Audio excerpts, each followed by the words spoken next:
Hello, welcome to Victory News on this Wednesday, February the 12th, 2025. I'm Greg Stevens along with Mike Garofalo and Fior Hernandez. Tim Fox is out on assignment, but these are the stories that we're watching for you right now.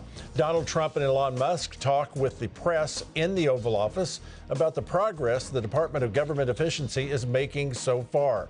Constitutional attorney Chris Ann Hall joins us with her take on Trump's Doge activities. And reports continue to surface detailing the huge sums of money the Harris for President campaign paid to get public endorsements from popular celebrities and former presidents. We'll talk with Young Voices contributor, political theorist William Barclay all about that and more. But first, let's go to Fior Hernandez with our headlines. Fior. Thank you, Greg. President Donald Trump secured his 14th cabinet member this morning with a 52-48 confirmation vote of a former Hawaii Congresswoman Tulsi Gabbard as the Director of National Intelligence. The one-time Democrat was also sworn in today. The Senate also voted to advance Health and Human Services Secretary nominee Robert F. Kennedy Jr. The successful cloture vote on Kennedy's nomination sets it up for a final Senate vote on Thursday. In related news, the FBI Director nomination of Kash Patel continues to be delayed. Some reports indicate the Senate Judiciary Committee is scheduled to vote on it tomorrow. Lawmakers are reportedly nearing an agreement on a federal budget. According to the Washington Times, House Republicans are said to be confident they are close to reaching a deal on a budget resolution that will advance President Trump's legislative agenda. A committee vote is reportedly set for Thursday. This move aligns with the Senate's timeline, though the two chambers have significant differences. The House resolution includes broad tax and spending cuts, energy policy changes, and border security funding, while the Senate's version focuses on a smaller $345 billion package, postponing broader cuts for a later bill. Republicans aim to pass a final reconciliation package by May, using budget reconciliation to bypass a Senate filibuster. Defense Secretary Pete Hegseth has ordered the North Carolina military base known for the last few years as Fort Liberty to be changed back to its original name, Fort Bragg. But the new name pays tribute to Private First Class Roland Bragg, a World War II hero who earned the Silver Star and Purple Heart for his exceptional courage during the Battle of the Bulge. Pursuant to the authority of the Secretary of Defense, Title 10, United States Code, Section 113, I direct the Army to change the name of Fort Liberty, North Carolina, to Fort Bragg, North Carolina. That's right, Bragg is back. This move aligns with the Trump administration's broader efforts to reverse Biden-era military so-called diversity, equity, and inclusion policies. Florida Republican Congresswoman Ana Paulina Luna will lead a task force to release the client list of investor and sex peddler Jeffrey Epstein, files associated with the JFK and MLK assassinations, and other classified documents. A House Oversight Committee Chairman James Comer appointed Luna to lead the task force Tuesday. Representative Luna made this promise in her remarks. This will be a relentless pursuit of truth and transparency, and we will not stop until the American people have the answers they deserve. We will cut through the bureaucracy, challenge the stonewalling, and ensure that the American people finally get the truth that they have been denied for too long. Additional task force members will be announced in the coming days. Mike? Florida Department of Homeland Security fired FEMA Chief Financial Officer Mary Cummins for authorizing $59 million in payments to New York City for luxury hotel rooms housing illegal immigrants last week. The Department of Government Efficiency uncovered the alleged payments, which Elon Musk termed gross insubordination to the president's executive order. A spokesperson for New York City Mayor Eric Adams told the Associated Press the money indeed came from FEMA and was spent at luxury hotels for migrants, but that the city did not pay luxury rates for the rooms. Political commentator Benny Johnson reportedly that Cummins was arguably the most powerful person at FEMA, controlling billions of dollars in funding. Critics of the agency have pointed out FEMA has complained of a lack of funding to properly respond to several U.S. natural disasters, including most recently Hurricane Helene, victims in North Carolina as well as the state of Tennessee. Sparks flew on Capitol Hill today at the first Department of Government Efficiency subcommittee hearing. The Democrats wasted no time before they went after Elon Musk. If you are trying to conduct audits and figure out where the waste, fraud, and abuse is, I don't know why you would go to some tech guy. In fact, it was only techies that were sitting there at inauguration. We didn't have auditors. I would welcome auditors to come in and do forensic audits. Freshman Republican Congressman Brandon Gill of Texas fought back to end the cover-up of waste, fraud, and abuse. The Constitution did not create an unelected, unaccountable fourth branch of government in the administrative state. The American people know this. The Democrat Party has for decades systematically grown and weaponized the administrative state against the American people, and the American people have had enough of it. The CEO of LexisNexis Special Services, Haywood Talcove, testified he believes the federal government could save, or the government that is in general, could save $1 trillion a year by putting in front-end identification, eliminating self-certification, and monitoring the back end of programs that are providing benefits. Greg. Well, Donald Trump and his head of the Department of Government Efficiency, Elon Musk, with his 4-year-old son X at his side, held court in the Oval Office on Tuesday. We're going to be signing a very important deal today. It's Doge, and I'm going to ask Elon to tell you a little bit about it and some of the things that we found, which are shocking. Billions and billions of dollars in waste, fraud, and abuse. And it seems hard to believe that judges want to try and stop us from looking for corruption, especially when we found hundreds of millions of dollars worth, much more than that, in just a short period of time. The president went on to say maybe we need to look at the judges because he thinks what they are doing is very serious violation and outside the bounds of their role. He then asked Elon Musk to say a few words, and after the world's richest man explained how federal spending needs to change in order for the United States government to not go bankrupt, things got interesting. And also, could you mention some of the things that your team has found, some of the crazy numbers, including the woman that walked away with about $30 million? Right. Etc. Well, we do find it sort of rather odd that you know there are quite a few people in the bureaucracy who have ostensibly a salary of a few $100,000, but somehow manage to accrue tens of millions of dollars in net worth while they are in that position, which is, you know, what happened at USAID. We're just curious as to where it came from. Musk then drilled down on the inadequacies of how the federal government currently operates, meaning they are not tracking what money is being sent on. Musk then talked about the luxury hotel in New York City that FEMA paid $59 million last week to house illegal immigrants. He went on to call it a racket after explaining his Doge team discovered that hotel was being paid twice the normal room rate at 100% occupancy. And joining us now is constitutional attorney, Victory News contributor Chris-Ann Hall. Chris-Ann, welcome to Victory News. Thank you so much for having me. I All love right, being here. let's stay with that Oval Office thing for a moment. Yesterday, Elon Musk also revealed the maximum amount of people who can retire from the federal government in a month is limited to 10,000 because the paperwork is processed by hand, stored in an old limestone mine in Pennsylvania. So should the speed at which a mine shaft elevator can move, should that determine how many federal employees can retire? You know, I think the question we need to ask here is why do we have more than 10,000 people retiring? Because that means we have way too many people in the federal government. James Madison, the father of our Constitution, said, "The powers delegated by the proposed Constitution to the federal government are few and defined. They are to be exercised on foreign affairs, war, peace, negotiation, and foreign commerce."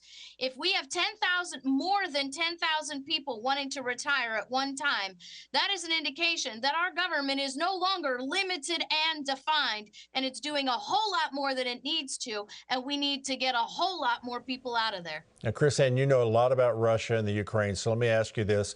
As of February 12th, the United States has given Ukraine $65.9 billion in military assistance. President Trump says there has to be something in return for the United States to support that. Here we go.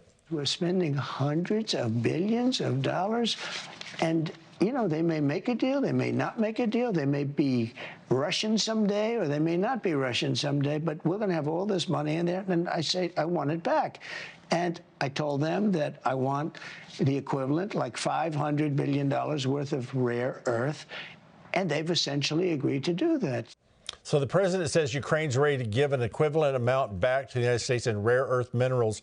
What's your reaction to this and the fact that President Trump announced today, he posted on social media that Russia has agreed to enter peace negotiations with Ukraine as long as the United States is the broker? Your thoughts on both of those?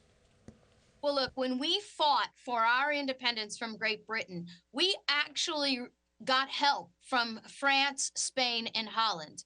We had to pay them back. Why shouldn't Ukraine have to pay us back as well? But I'm going to tell Donald Trump he better get a treaty in writing on that, because I don't trust that they won't back out. It's very interesting. Yeah, he had a talk with Putin today, and apparently Putin has agreed to invited him to come to Russia for a meeting. Well, I think that's very exciting. We need that. I want you to listen to former New Hampshire Governor Chris Sununu and conservative commentator Scott Jennings address how district judges are overreaching into the Oval Office. Here they are. The court cannot say you have to spend these dollars today. So as a governor, I dealt with this. We got things challenged in state court and federal court. It's all judge shopped, by the way. Judges don't randomly get these cases. There's a reason that these cases are filed in Boston, the Boston court, or a certain district, Rhode Island, because they know they're going to get a judge. That's the right point. Should the president, the singular president, should he have to share the presidency with 300 district court judges? All right, so why are these hand-picked liberal judges being allowed to stop the executive branch of government from doing its functioning? Because Congress is not doing their function. And the American people are not taught that these judges do not have lifetime appointments. They have an appointment as long as they concentrate on the Constitution and not their personal ideologies. These judges must be impeached and they must be removed. But we as a people need to be more focused on these judicial nominations so we stop these activist judges from being appointed in the very beginning. All right, Chris Ann, thank you so much for the expertise you always bring to us. We'll be back to you a little bit later. Mike? Greg, American Mark Fogel, who had been imprisoned in Russia since 2021, returned to the United States last night thanks to President Donald Trump. His first stop on American soil, the White House, with presidential envoy Steve Witkoff introducing him to the president. Fogel then spoke for a few minutes inside the White House with President Trump, Secretary of State Rubio, and others at his side. A real honor. An honor to have you at the White House. I feel like the luckiest man on earth right now.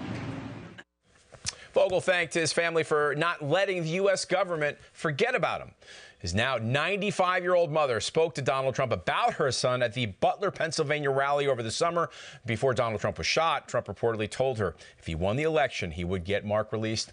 And he kept his word. Fogel was arrested and found guilty and sentenced to 14 years in a Russian prison for possession of a small amount of medical marijuana.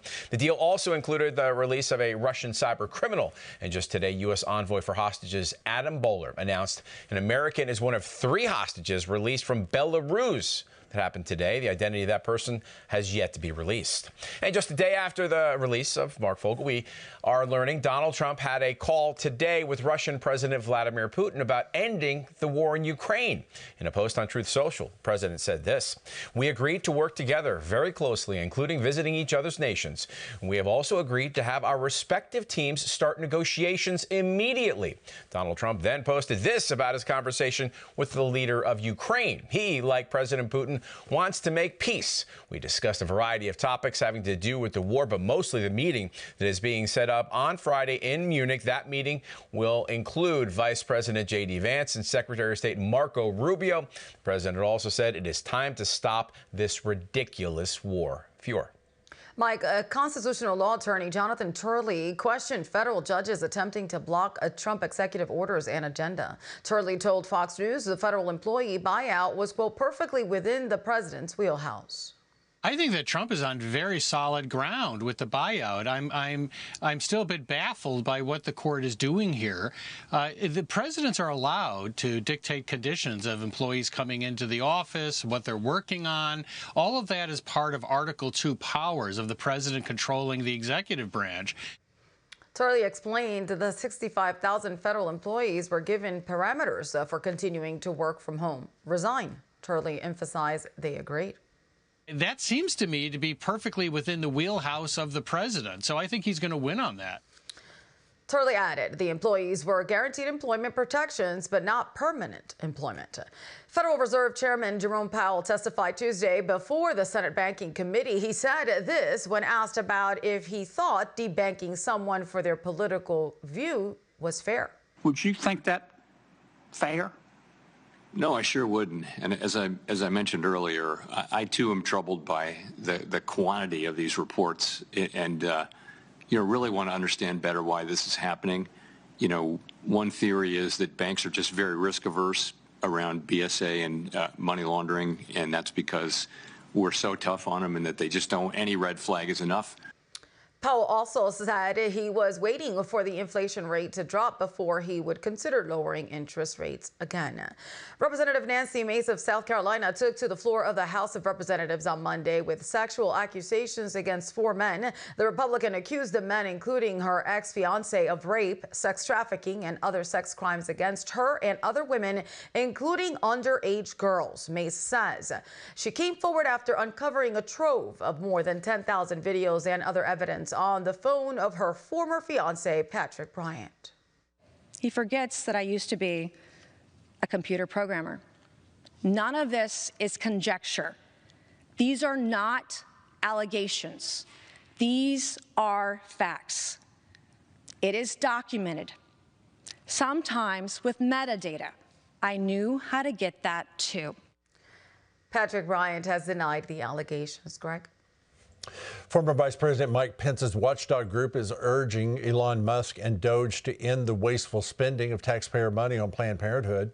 Tim Chapman, president of Advancing American Freedom, wrote Musk Tuesday stating, quote, "For the sake of the American people and the generations yet unborn, the time has come for the United States to finally defund the largest abortion provider in America. Putting an end to Planned Parenthood, government funding would save billions of dollars. A $75 billion loan was given to them from government agencies between 2019 and 2021. Taxpayer dollars make up 34% of Planned Parenthood's funding, according to the Charlotte Lozier Institute. In a letter to U.S. bishops Monday, Pope Francis rebuked the Trump administration, writing in part, quote, "I exhort all the faithful of the Catholic Church and all men and women of goodwill not to give in to narratives that discriminate against any cause unnecessary suffering to our migrant and refugee brothers and sisters," end quote. He added, "What begins badly ends badly." Here's longtime Catholic and border czar Tom Homan's reaction to that. You ought to get out of the business of our national security and our border enforcement work and concentrate on the Catholic Church. You got a lot of problems right there in the Catholic Church. You got enough to do. You got enough to fix in your own home. Then leave the border stuff to us. We know what we're doing. And here's what he doesn't understand. And plus, he's got a border wall around the Vatican. That's okay. But we can't have a border. We can't have a wall around the United States. Homan added there's been a 90% decrease on illegal crossings. Mike? Good to hear that, Craig. Remember during the 2024 presidential campaign when then Democrat candidate Kamala Harris brought out rapper Cardi B in the swing state of Wisconsin? I believe in every word that comes out of her mouth. That was in November, just days before the election. But before that, in October, Barack Obama started to make appearances with Harris. My friend, the next president of the United States of America, Vice President Kamala Harris. Well, Just the News reports both Cardi B and Barack Obama were paid hefty sums to campaign for the Democratic presidential nominee. Investigation by the Washington Free Beacon revealed Cardi B was paid on December 12th of 2024 roughly $60,000 to her company Wash Poppin' Inc. and labeled for campaign event production, according to company records. Also, Obama was allegedly paid $95,576 for travel expenses through his firm Renegade 44. And joining us now is public policy expert and contributor to the Young Voices, William Barclay. Welcome to Victory News, sir. Hey, thank you so much for having me. It's a pleasure to be here. Now, William, you wrote an op-ed in Western Standard News last week about Alberta, Canada, and how the province's response to the COVID pandemic was utter fraud. Tell us the story and how it resonates here in the United States. Well, I think you've hit the nail on the head there. Alberta's COVID-19 task force recently released its long-awaited final report evaluating and reviewing the government of Alberta's response to the COVID pandemic. And like you said, it just revealed the response to be utter fraud.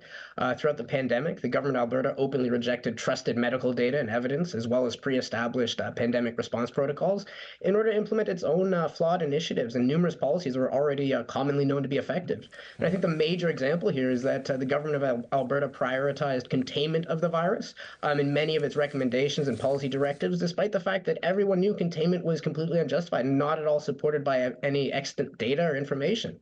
I think probably more importantly, though, the task force's final report confirmed that during the COVID pandemic, the government of Alberta deliberately lied about the purpose and efficacy of the various COVID-19 vaccines in order to falsely claim that the vaccination would safeguard Albertans from the COVID-19 virus and essentially coerce Albertans to adopt the largely untested COVID-19 vaccines. The report actually found that the vaccines do not at all meaningfully protect anyone from the virus, and even shockingly confirmed that the vaccines that they tried to force upon the people of Alberta were oftentimes fatal. Very disturbing. That was news to, I think, everyone. Yeah. And I think, again, there are tons of parallels between what happened in America and here in Canada. I think, one, there's the containment policies, but I think in both nations, you had a government that was happily abusing the fundamental human rights of the people and precluding them from participating in society to impose their own narrative on them. For their gain, whether it's financial or political. And again, after decades of parroting this dictum that human rights are supremely important. Okay, William, former Deputy Prime Minister, I'm not sure if I'm pronouncing this the right way, but Chrystia Freeland told CNN she is threatening Donald Trump with the biggest trade blow the United States that is, has ever endured. I have proposed a 100% tariff on all Teslas. I am calling on all the countries that are affected by this tariff to join us, and our retaliation will target specific Trump constituencies. Now, William, this is the same woman who froze Canadian truckers' bank accounts for protesting vaccine mandates. Are you hearing bark or bite in Freeland's remarks? What I'm hearing more than anything is a fundamental misunderstanding of the issue at hand. I think Ms. Freeland, along with the overwhelming majority of all of Canada's leaders, have continued to misinterpret the looming tariffs as an economic issue, when in reality they're just the economic symptom of a far greater disease, which is Canada's national collapse and insecurity. I think Trump's tariffs have actually exposed the fact that Canada now exhibits the two quintessential hallmarks of a failed state. It's unable to maintain and secure its borders, and it's unable to maintain a monopoly on the legitimate use of force within society and its borders. And so I don't know, maybe she goes ahead with the measures, maybe she doesn't. It's good optics regardless. I think it simply won't solve the issue at hand, and it'll merely exacerbate an already failing Canadian economy. Now, you believe that Donald Trump's executive order on anti-Semitism last week was necessary to safeguard free speech. Can you break that down for us? Yeah, so within any democratic state or society, every citizen's fundamental rights are predicated upon the Lockean proviso that there must always be as much and as good left for other citizens. And simply put, by participating in the barbaric pro-Palestinian protests and assaults that have inundated American society since October 7th, all of the countless resident aliens and foreign students who Trump now seeks to deport, well, they precluded various people in America, Americans, and communities in America from their own respective rights to free speech and freedom of expression. And therefore, they are themselves simply no longer entitled to its exercise, particularly on American soil. Go ahead. I was just going to say, last quick question. How are Canadians looking at the United States now that we have a new leader down here? So I'd say amongst young Canadians, there's a weird appeal. I think it's 43% of Canadians between the ages of 18 and 34 would like to be annexed. Or would like Canada to be annexed. And it stands in stark contrast to older Canadians. But I think the new president looks good to a lot of the youth. There you go. Now, be sure to follow William Barclay at Young Voices and follow him on X at Will Barclay BBC. Thank you, sir. Thank you so much for having me. It was a pleasure. You bet. Fior. Mike, now with the latest on the ceasefire between Israel and Hamas, here's ILTV's Steve Leibowitz. The ceasefire will be over and the war in Gaza will renew if Hamas does not return Israeli hostages by midday Saturday as per agreement. That was the clear message from Prime Minister Netanyahu after U.S. President Trump demanded the return of all Israeli hostages by noon Saturday or all hell would break loose. Netanyahu said if the ceasefire is broken, the IDF will return to intense fighting until Hamas is finally defeated. After what must have been an uncomfortable meeting for Jordan's King Abdullah, President Trump restated and expanded on his plan for the U.S. takeover of Gaza and insisted that Jordan will house displaced Palestinians despite the king's open opposition to the proposal. Trump said that Egypt, as well as Jordan, would agree to house displaced Gazans. Egyptian President al-Sisi chose to cancel a planned meeting in Washington with Trump and will reportedly send the U.S. an Egyptian plan for Gaza that does not include the transfer of Gazan residents. Hamas says it totally rejects the Trump and Netanyahu threats as having what they called no value. This is Steve Leibowitz for ILTV and Victory News. Join us as we continue to pray for the peace of Jerusalem. Greg? Before we go, let's talk with Victory News contributor KrisAnne Hall once again. KrisAnne, will Hamas respond to Trump's deadline to release all hostages? If not, what should actually happen to them? What should he do? You know, I mean, that's really the million-dollar question. How do you make a terrorist regime actually keep up their end of the bargain? I mean, we're not talking about an organized government. We're not talking about people who are based in some kind of moral compelling principle. So what do you do to make them comply? And I honestly don't have the answer for that. I think that Trump is a great negotiator, and if anybody can do it, he can, but compliance may be a problem. Okay, well, let's talk about that then with Trump. Can he engineer, can he rebuild, he's a developer, can he reimagine Gaza as he described earlier with no Hamas there and like a resort on the Mediterranean?